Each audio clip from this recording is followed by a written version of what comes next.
첫 번째는 바로 대홍수가 집어삼킨 세계 지붕 바로 네팔로 가보겠습니다. 대홍수 당시 순간이 어땠는지 바로 살펴봐야 할 것 같습니다. 먼저 가장 피해가 큰 네팔 지역입니다. 현재 시각 어제 오전 8시 37분쯤 저렇게 네팔의 트리슐리강 인근 주택지 사이로 어마어마한 누런 흙탕물이 무서운 기세로 쏟아집니다. 이 순식간에 불어나는 강물에 교량이 마치 숯광처럼 무너져 내려붙고 집들도 속절없이 쓸려 내려갑니다. 저렇게 쏟아지는 물살에 전신주의 전기줄이 실처럼 끊어지고 자동차도 맥없이 떠내려갑니다. 산으로 황급히 대피하던 시민들은 가족이 급류에 휩쓸려 가자 울음을 터뜨립니다.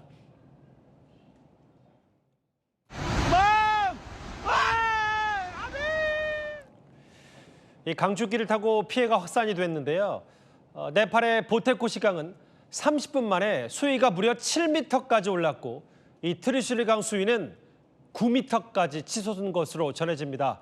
네팔의 누아콧이라는 곳은요. 이렇게 물이 빠지고 드러난 마을, 진흙투성이 그 자체입니다. 건물 곳곳이 진흙에 뒤덮였고요. 도로는 이렇게 흔적조차 찾아볼 수 없습니다. पुरै बगाएको छ भने हल्ला गरेको बिचमा चाहिँ म खाना खाएर निक्लेर ढुङ्गी बजार पुग्दाखेरि 참혹한 현장이네요. 이 홍수 전후 위성 사진을 보니까 상 능선 부분 저렇게 나무들이 휩쓸려 나간 흔적이 선명합니다.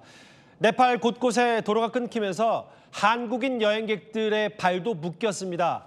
한 여행객이 저에게 보내온 저 영상에는 고립된 현지 상황이 그대로 담겼습니다. 한 8시간 정도 잠자리에 그냥 버스 안에 계속 있다가 포카라로 오는 길은 조금 복구가 됐다고 해가지고 그냥 어쩔 수 없이 다시 돌아오게 됐어요. 현지 교민들도 이런 대홍수에 놀라기는 마찬가지입니다. 이렇게 큰 홍수는 처음이에요. 저는 이제 10년 차 돼갑니다. 그리고 동료들의 생사를 걱정하는 현지 네팔 주민도 있습니다. 가이드분들이 한 5명 지금 연락이 없어지시요. 카일라스 쪽으로 가려고 40명 넘게 손님들이 모시고 가는 가이드분들인데 이제는 추가 홍수 피해 우려로요. 피해 지역으로 향하는 길도 아예 통제가 됐습니다. 저기 우리 가는 길이 아무것도 없어요. 지금 다 날아갔어요. 아무것도 없어요. 그런데 네팔뿐 아니라 지금 보이시는 중국의 티베트 자치구도 어마어마한 피해를 입었습니다. 티베트는 아시는 것처럼 과거 중국으로부터 분리 독립운동이 벌어지기도 했던 곳이죠. 저렇게 사람들이 건물 밖으로 나와 힘껏 달리기 시작하는 그때 건물 뒤편으로 검은 토사물이 쏟아지더니 아예 화면을 덮어버립니다. 또 다른 영상, 역시 사람들이 도망치는 가운데 CCTV 화면이 몹시 흔들리고 옥상 위 주차된 버스들이 장난감처럼 뒤로 밀립니다. 이어서 건물이 무너지면서 순식간에 모든 게 사라집니다. 声音嘛，山洪来了，要塌方了一样，这地方类似于打雷的那种声音。 그리고 거세게 밀려오는 물에 차를 급히 빼는 모습도 포착이 됐습니다. 水大了，哎，都弄掉头呀！赶紧走，赶紧走。 긴박했고 다급했던 상황입니다. 티베트를 중국의 일부라며 통합을 강조해온 중국 정부는요. 구조대를 신속히 급파하면서 티베트에 대한 영향력을 부각시키고 있습니다.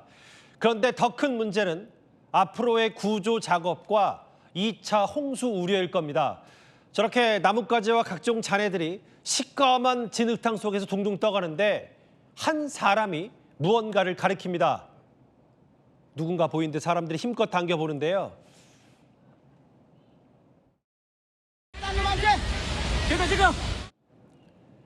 진흙투성이 남성은 군인 등에 업혀 겨우 구조가 됩니다.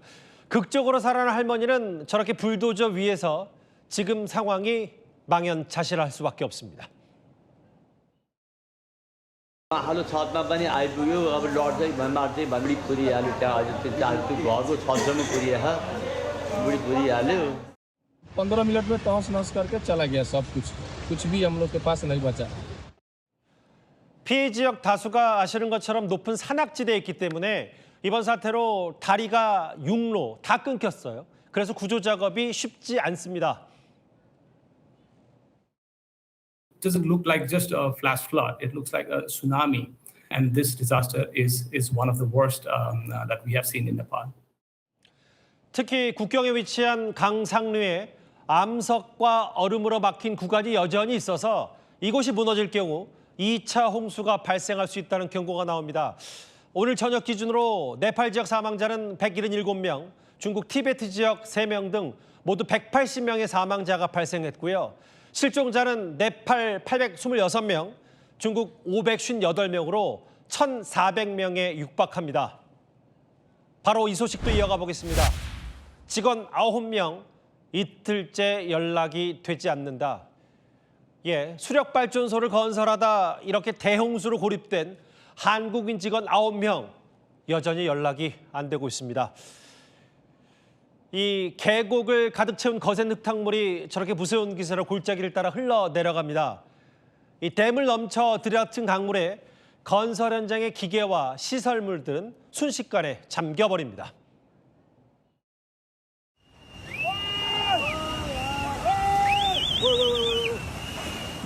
저렇게 대홍수에 휩쓸린 곳은요, 네팔 카트만두 북서쪽에 위치한 어퍼트 리슐리원, 그러니까 수력발전소 건설 현장입니다. 지금 현재 연락이 끊어진 이들은요, 남동발전 소속, 한국 남동발전 소속 공사와 건설관리 직원 3명, 그리고 두산 에너빌리티 파견 직원 5명, 그리고 현지에서 채용된 한국인 직원 1명 등 모두 9명입니다. 이 사고가 난 어제 현지 시각 오전 9시쯤 현장에는 두산 에너빌리티 직원 16명이 현장에 있었는데 10명만 연락이 닿았습니다. 다만 연락이 두절된 이유가 통신 이상인지 홍수 피해 때문인지는 여전히 파악되지 않았는데요. 저 수력발전 공사는 우리 돈 약 8,900억 원 규모로 4년 전부터 공사가 시작이 됐습니다. 완공이 됐다면 네팔 최대 규모의 수력발전소가 탄생하는 거였습니다. 댐 부분은 거의 한 90% 이상 소실된 것 같고, 건설 인력들이 있던 베이스 캠프는 거기도 한 90% 정도 소실됐고. 90% 정도 소실이 됐다. 어제 고립이 됐다고 알려졌던 두산 에너빌리티 직원 10명 가운데 9명은요. 고지대 등에 고립됐다가 구조가 됐고요. 임시 대피소를 거쳐 네팔군 헬기로 안전한 지역으로 이송됐습니다. 현장 소장 1명만 남아있는 것으로 확인이 됐는데요. 통신 상황이 좋지 않아 개별 연락도 닿지 않고 있습니다. There isn't anybody right now. Even I'm looking for that. So far, we are not able to contact the people out there. 한국 남동발전 직원 4명은 사고 발생 초기에 연락이 두절이 됐다가 현재 네팔의 수도 카트만두에 있는 것으로 확인이 됐습니다. 네팔 대홍수 관련 속보는 들어오는 대로 전해드리도록 하겠습니다. 이번에는 국내 소식 제주도로 가보겠습니다.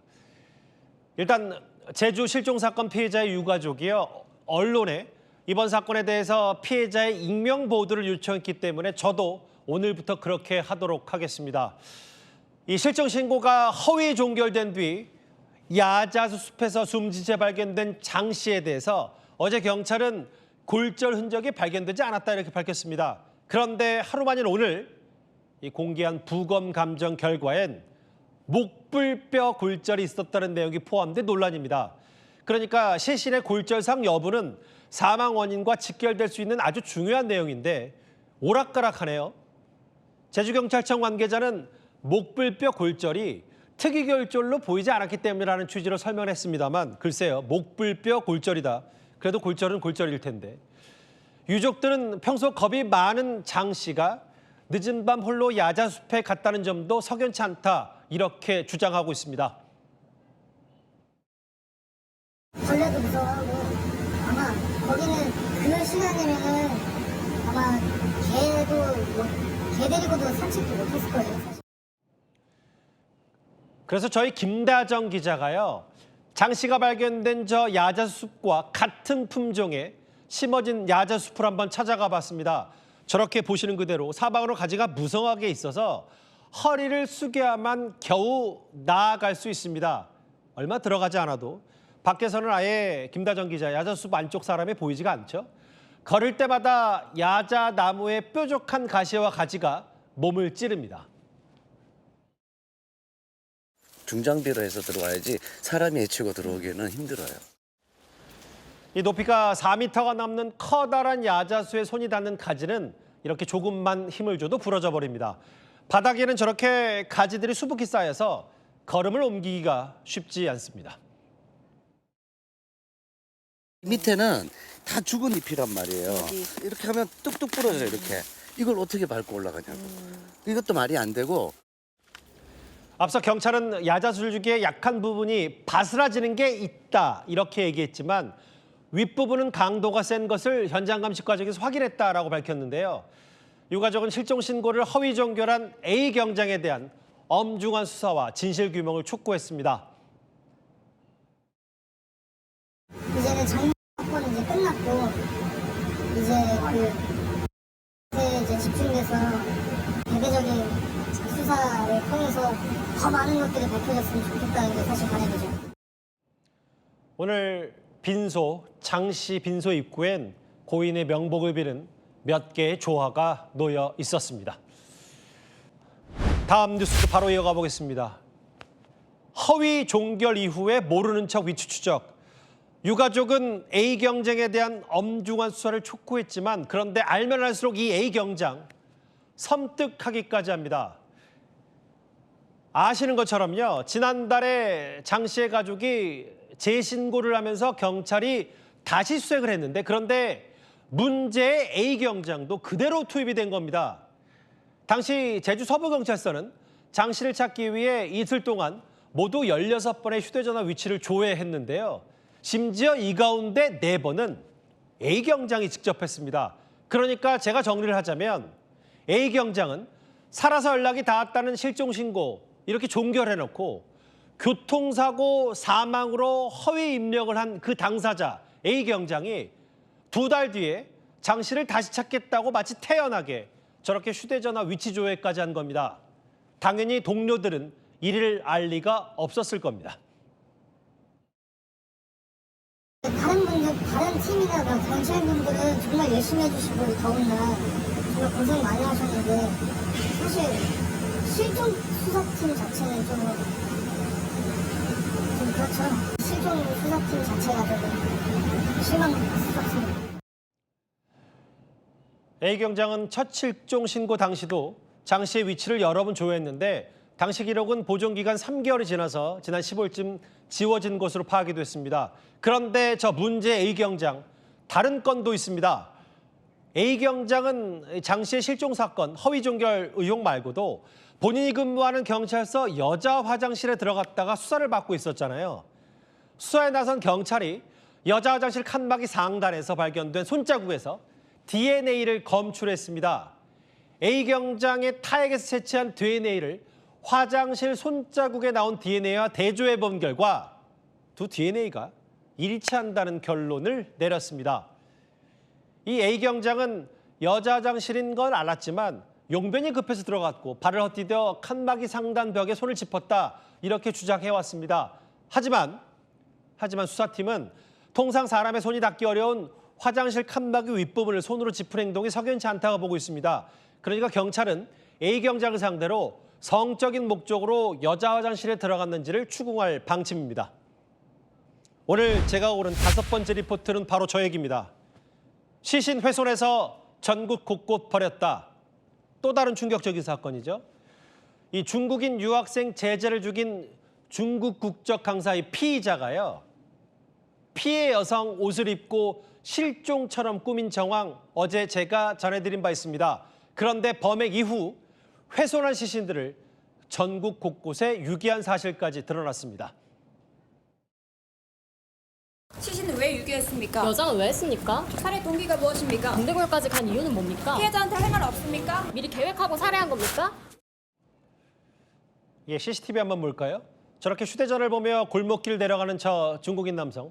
손에를 뭔가 가득 든 검은 비닐봉지 2개가 들려 있습니다. 그리고 소각 쓰레기를 모으는 곳에 비닐봉지를 내려놓은 뒤 휴대전화를 보면서 마치 아무 일 없었다는지 골목을 올라갑니다. 여성을 살해하고 하루가 지난 시점으로요. 저 피의자가 피해 여성 실종 신고를 하기 5시간 전입니다. 그러니까 경찰은 저 피의자가 21일 전후에 저렇게 피해자 시신을 훼손한 걸로 보고 있습니다. 이때 훼손한 시신 일부를 유기했을 가능성이 있다 보고 지금 경찰은 일대 소극장을 수색 중인데요. 경찰 조사에서 이 피의자는 시신을 훼손한 뒤 전국 곳곳에 유기했다고 진술한 걸로 알려졌습니다. 그러니까 거주지인 경상북도 경산뿐 아니라 경북 경주와 경기도까지 그리고 군포 등지에 여러 지역에 유기한 것으로 파악이 됐습니다. 그리고 수사에 혼선을 주기 위해 피해 여성의 옷을 입고 아예 여장까지 했는데 그런데 이게요. 되레 이 여장 때문에 덜미를 잡혔습니다. 처음 신고할 때는 저희도 당연히 믿고 이제 옷 입고 나오는 여자가 있으니까 택시 기사도 여자였다라고 얘기를 하니까 피해자의 이전 모습하고는 체형이 완전히 다르니까 그래서 이상하게 생각을 해서 마스크는 쪘지만은 체형으로 봐서는 완벽히 피해자가 아니라서. 저 여장을 한 모습이 피해 여성과 체형 차이가 컸기 때문인데요. 이 병원에서 근무하는 중국인 남성 피의자는 대학에서 인체해부학 등을 가르치는 강사로 활동한 것으로 전해졌습니다. 경찰은 신상 공개와 사이코패스 검사를 검토하고 있습니다. 바로 6번째 리포터 가볼까요? 바로 국내 정치권 소식입니다. 여자 전두환, 새천년 NHK 나올 수 있는 공방 다 나온 것 같습니다. 어제 민주당 지도로 국민의힘의 이진숙 의원 제명 촉구 결의안이 국회를 통과했죠. 그런데 김민석 대표가 이진숙 의원을 여자 전두환으로 부르겠다고 비판하자 이 의원 새천년 NHK 김민석 씨라고 부르겠다고 반격한 겁니다.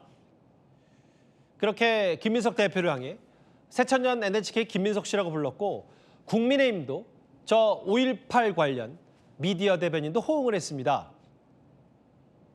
아니 2000년 5.18 기념 행사 전야제 이후에 민주당 정치인이 광주 시내에서 술을 마셨던 사건까지 소환하면서 반격에 나선 겁니다.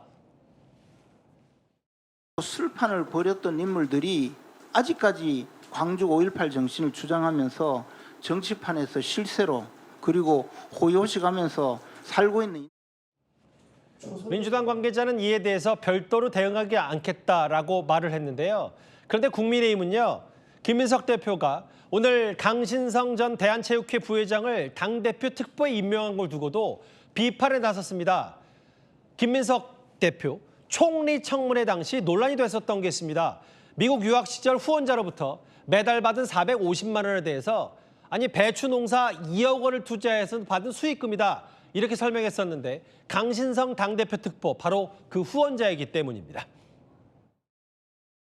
강 씨가 굉장히 많이 등장을 하는데 그 450만 원 생활비 및 유학 비용을 제공받은 사실이 있는지. 배추 관련한 무슨 농사 하는 부분에 투자하면은 거기서 수익이 생겨서 미국에서의 학비에 도움이 될 수 있다라는 말씀을 주셔서. 강 전 부회장은 2008년 김민석 대표의 불법 정치자금 사건 당시 자금을 제공한 인물로 인사청문회 당시 저렇게 채무 관계가 드러난 오랜 최측근입니다. 또 하나 만나볼까요? AI가 만든 허위 판례 의혹. 난데없이 인공지능 AI 얘기가 튀어나왔습니다. 바로요.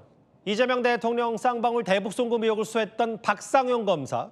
지난 국조특위의 선서를 거부한 바 있었고 민주당은 당시 선서 자체를 거부할 수 없다며 법 위반이다. 박상용 검사를 고발했었는데요. 그런데 그 고발장의 근거로 적시된 판례를 보니까 전혀 엉뚱한 판결문이라는 의혹이 제기된 겁니다.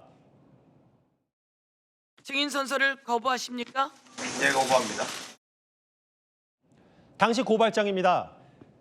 증언 거부권은 선서 자체를 거부할 수 있는 사유가 될 수 없다는 근거로 2010년 1월 판결문을 근거로 들었습니다.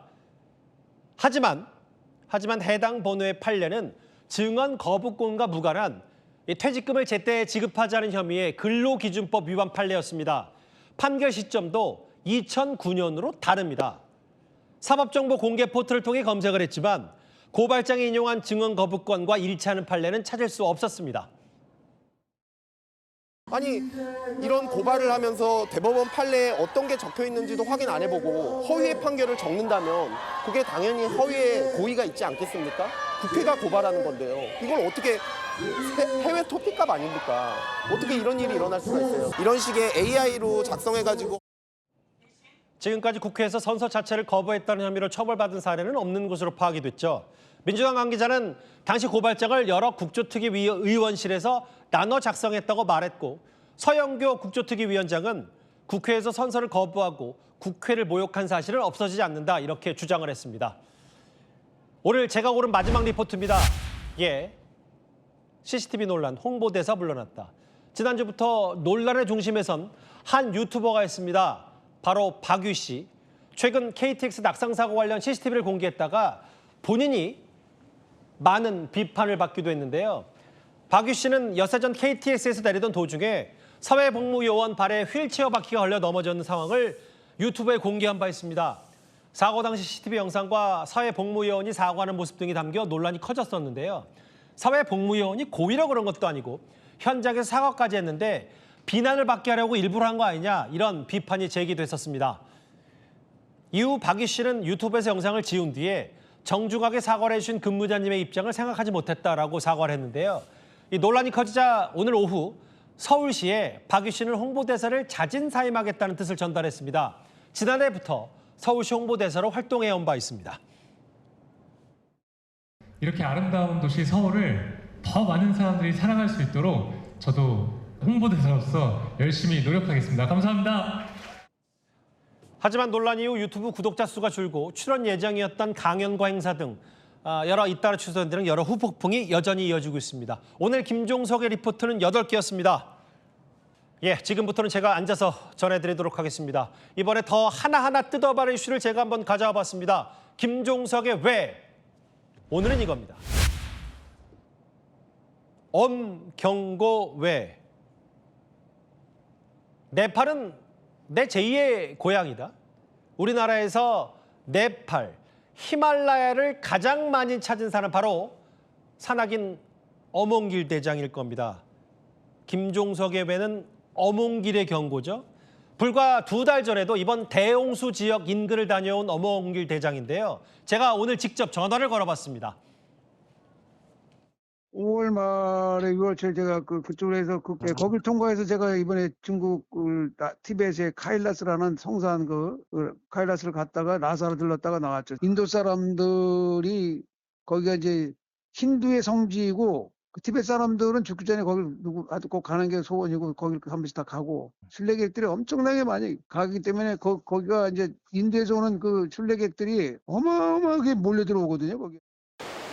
이 대표적인 히말라야 트레킹 명소인데다가 힌두교 성지 순례길도 있기 때문에 실종 외국인 가운데 이번에 인도 국적이 제일 많습니다. Dozens of tourist buses carrying pilgrims to Mount Kailash, which is one of Hinduism's most sacred sites, washed away by the wave of the water. 사고 당시 영상을 다시 한번 봐야 할 것 같습니다. 보시는 것처럼 푯복을 타고 어마어마한 양의 물과 토성류가 한꺼번에 쏟아져 내려와서 순식간에 마을을 덮칩니다. 일부 지역에서는 불과 30분 만에 강수위가 최대 9m까지 상승한 것으로 알려졌습니다. 저 정도면 한 나라의 경보 시스템이 무슨 소용이 있겠습니까? 이게 비가 쏟아져서 강물이 불어나는 보통 형태가 아니라 이렇게 빙하의 붕괴로 촉발된 연쇄 반응이라 저 홍수 피해가 더 컸습니다. 제가 설명, 이해를 돕기 위해 잠깐 나와서 AI 영상을 한번 준비했습니다. 지금 보시는 것처럼 이 참사가 난 트리슈리관 상류에는 비아가 녹은 호수가 있었습니다. 히말라야는 남극과 북극을 제외한 세계 최대 빙하 지역 가운데 하나인데요.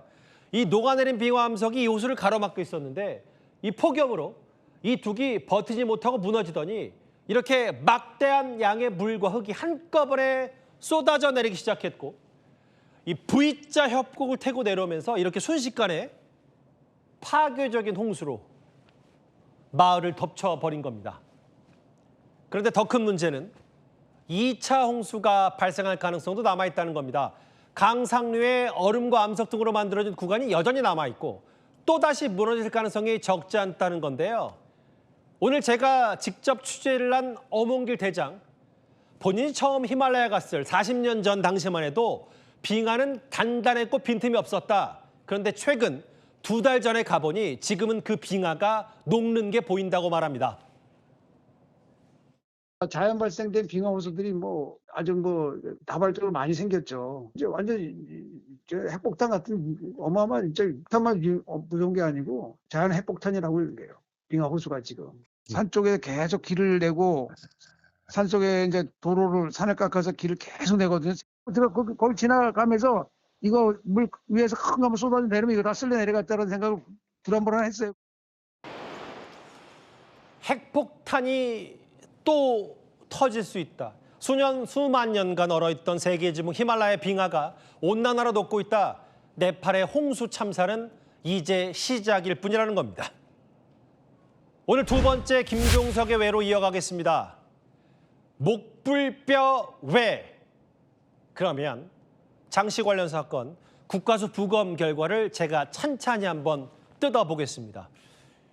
아시는 것처럼 장 씨는 사망 도구의 메인체, 신체 일부가 바닥에 닿아 있는 상태로 발견이 됐습니다. 국과수 부검 감정에 따르면 머리와 목, 몸통 등에서 특이 골절이 발견되지 않았는데 다만 시신에 남아있던 저 목불뼈 일부에서 골절이 발견됐다는 겁니다. 이 목불뼈는 설골이라고도 불리고 매우 얇은 뼈입니다. 이 목에 강한 압박 등이 가해질 경우 골절이 될 수 있어서 법의학적으로는 사망 경위를 판단할 때 살펴보는 매우 중요한 부위 중에 한 곳입니다. 그러면서도 오늘 국과수 사후 부패 과정에서 발생했을 가능성도 배제할 수 없다. 그러니까 부패가 심해서 이 목불뼈 골절을 장 씨가 스스로 목숨을 끊은 정황이다. 단언할 수 없다고도 했습니다. 한 범죄심리 전문가는 이렇게 말합니다. 실제 이 설골 골절이라고 하는 것은 통계에 의하면 이 자살이라든가 의사 같은 경우는 한 15%에서 30% 정도, 타살인 경우는 한 50에서 70%니까 훨씬 더 이 설골 골절이라고 하는 것은 이제 타살의 그 가능성이 훨씬 더 높은데 이것은 뭐 자살이다 타살이다라고 하는 것을 갖다가 명확하게 제시를 한 것은 아니라는 거죠. 일단 통계적으로 저 목불뼈 골절은 타살에서 발생한다. 타살 가능성도 여전하다는 뜻일 겁니다. 그런데 이 A경장의 허위 종결로 무려 104일 만에 장 씨를 찾았으니 지금 사인 규명 증거들도 사실상 실종된 상태죠.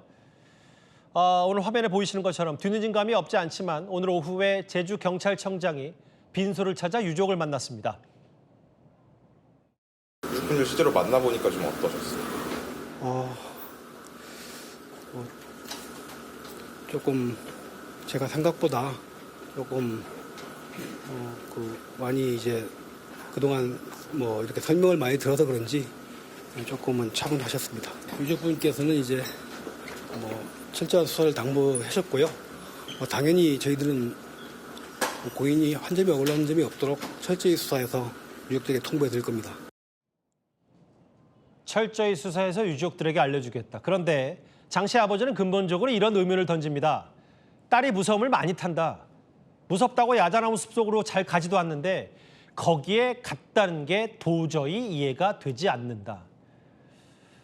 이 세간의 의혹처럼 도대체 왜 장 씨가 그 캄캄한 밤에 뾰족한 야자나무 껍질들을 비집고 들어갔는지 그리고 인적이 드문 저 숲에 왜 들어갔는지를 장 씨를 너무나도 잘 아는 아버지도 쉽게 받아들일 수 없다는 얘기입니다. 우리 딸 같은 일이 다시는 없어야 한다. 시스템이 개선되길 바란다.